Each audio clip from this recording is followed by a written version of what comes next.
Hey, Rockhound here. There's been very little news about Mavericks Proving Grounds over the last couple of weeks, hence why you haven't seen any videos from me. Before I jump into this week's Mavericks news though, I want to let you know that you should stick around until the end of the video because I'm going to share some brand new footage of the Mavericks environment with you. Anyhow, earlier this week, the game's developer Automaton let the Mavericks Discord know that they were about to have an announcement, which many of us thought was going to be confirmation of the date for the first closed beta. However, instead what they announced was a change of plans for their pre-release testing of Mavericks. Just to remind you, the original plan was for the first closed beta to start at the end of August, which would be for those who had purchased a Founders Pack, and then there would be an expanded closed beta in early October for the first 100,000 people that signed up during the E3 Expo in mid-June, followed by an open beta starting in late October prior to full release in December. So Automaton have now announced that they will publish a Making Mavericks episode on August 29, which will outline the game's testing phase, which will be known as Mavericks The Forge. The Forge will be the game going live full-time shortly after August 29, so either late August or early September, and initially this will consist of a stress test of the solo player Battle Royale mode with a limited group of 1,000 founders for a short period that's likely to be between 1 to a few weeks, depending on how long it takes to have the game running smoothly and most of the initial bugs ironed out. Once stress testing is complete, all remaining founders will be let in, so all the founders have exclusive game time. The developers have now added additional info about this on the Mavericks community forum in the last 24 hours, saying that all founders will receive several weeks of exclusive access regardless of when they join the Forge, reassuring those founders who at the start of the week thought their exclusive access might be limited to a week or so, especially if the stress test phase took longer than expected. So how do you get into that first group of 1,000 founders that will get to play? Well, that group is being selected by having all founders complete a survey about the game, which has already been emailed out. Now, if you want a chance to be in that group, you'll need to get your Founders Pack if you don't already have one, and a survey will be emailed out to you. The survey requires you to disclose details like your name, age, gender, with the key answers apparently being your location in the world and what your PC system is. The developers have said they are looking to have a wide variety of systems play the game, so don't feel that the chances of being in the first 1,000 might be limited by having a lower spec system. Your location, however, may have an influence on whether you make it in or not. Importantly, all players will be required to sign a non-disclosure agreement ahead of access to Mavericks The Forge. However, this will only be for a limited period, and any changes to the NDA rules will be communicated by the devs in advance over email, Twitter, the Mavericks forum, and Discord. So this will mean you cannot stream or post gameplay content until the devs are satisfied the game is running smoothly. Personally, I'm pleased to hear this, even if it constrains my own content creation, because we've seen how damaging publicising early bugs and glitches can be to a game's popularity from the recent string of Battle Royale games that have struggled to gain traction with a Battle Royale player community that has ever-increasing expectations of new games in the genre. Now, a few weeks after all founders have had exclusive access to play the game, others will gain access, presumably starting with those who signed up to the original expanded closed beta during the E3 Expo. That will be followed by everyone else who signed up. Right through this testing phase, there will be regular updates to the game based on player feedback, and these updates are likely to be weekly or even more often.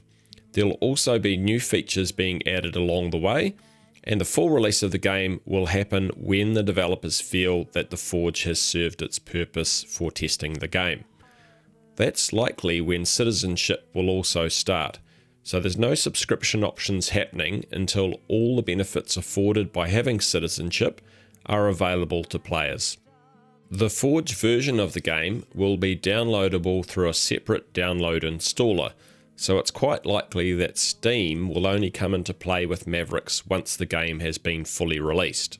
In addition to announcing The Forge, the developers also mentioned that since the E3 Expo back in mid-June, they've made a major change to the Battle Royale mode, a change that, in their words, sets Mavericks apart from the crowd and enhances the groundbreaking vision for the game. So whatever the change is anyone's guess, but I'm wondering if it has something to do with the core mechanics of the Battle Royale part of the game, like a major change in how the playing area shrinks or is controlled, for instance. It's also quite likely that there will be a predetermined play area at the start of each Battle Royale session, as there's not likely to be any vehicles in the game during the initial parts of the Forge testing. So there's no way that you're going to be able to run across a 12 kilometer by 12 kilometer world and still have a game that's finishing in around 30 minutes. Whatever the new idea is, we should find out soon, as the devs have said that the feature will be part of the game when the Forge launches, and that they'll reveal all the details in their next Making Mavericks episode on August 29. Okay, so that's the details about the changes to how the game will be tested and released, but how are all of these changes received by the Mavericks community? I think it would be fair to say that it has been somewhat of a mixed response so far. The negative comments have mostly been in two areas. Firstly, some founders have shown concern that the founders packs that they've already paid around $30 for, which include discounted citizenship, a variety of cosmetics, but also provide exclusive early access to the game, may no longer deliver that access in late August.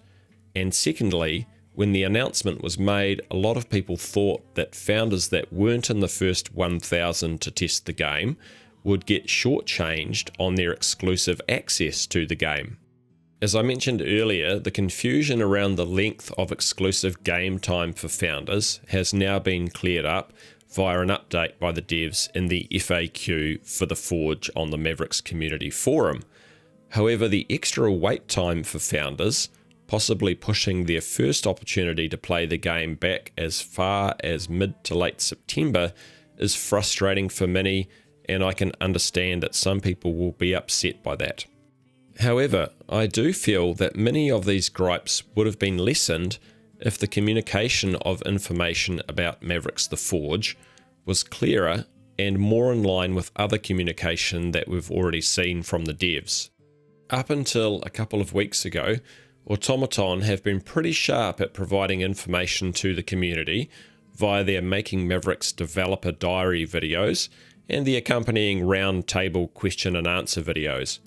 I believe that if the devs had also taken that approach by creating a video with them explaining what the Forge is in person, there would have been a much more positive response from the community to what is quite a significant change to how the game is now being made available. Specifically, as a community, we would probably feel more in touch with the devs and better understand what their plan is and how it affects us as well.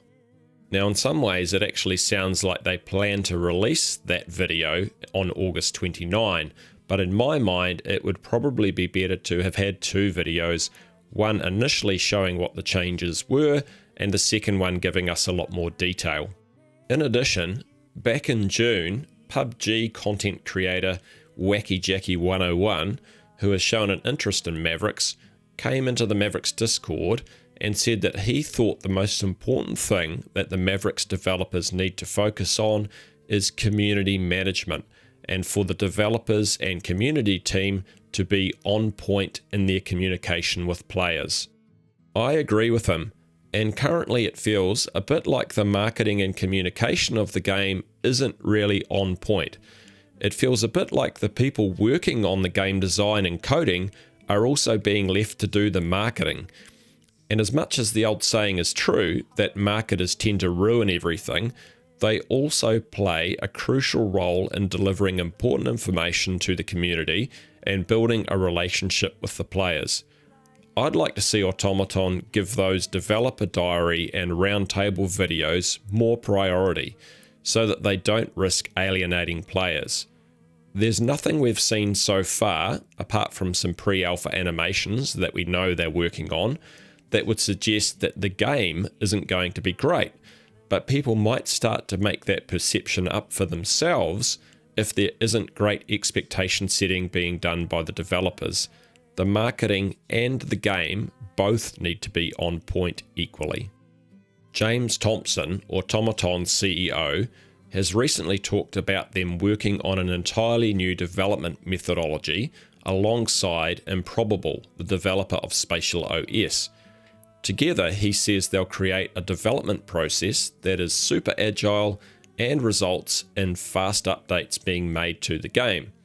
Now, I hope that Automaton realise that they're also going to need a line of communication and marketing that matches that development program, one that is consistent, frequent, and in touch with players in a personal manner. Weekly videos from the devs would be a good start on that, I reckon. Okay, communication gripes aside, the upside of the announcement about Mavericks The Forge, and what has been received positively by the community, is that the servers will be live 24/7 and we won't just be seeing a series of weekend beta tests where we have to patiently wait in between. Once you're into the test group, you'll get your fill of Mavericks all the way through to the full release of the game. I'm keen to hear what your thoughts are about Mavericks The Forge and the way it's been communicated to the player community, so please leave your thoughts in a comment below. Now, I'm about to leave you with some new footage of the Mavericks environment that one of the devs posted in the Mavericks Discord earlier this week. But before I go, if you found this video helpful, please consider leaving a like or a dislike if you didn't find it helpful. And if you'd like to support this channel, please consider subscribing and hitting that notification bell. Thanks for watching and enjoy the rest of your day. It's just the night and me.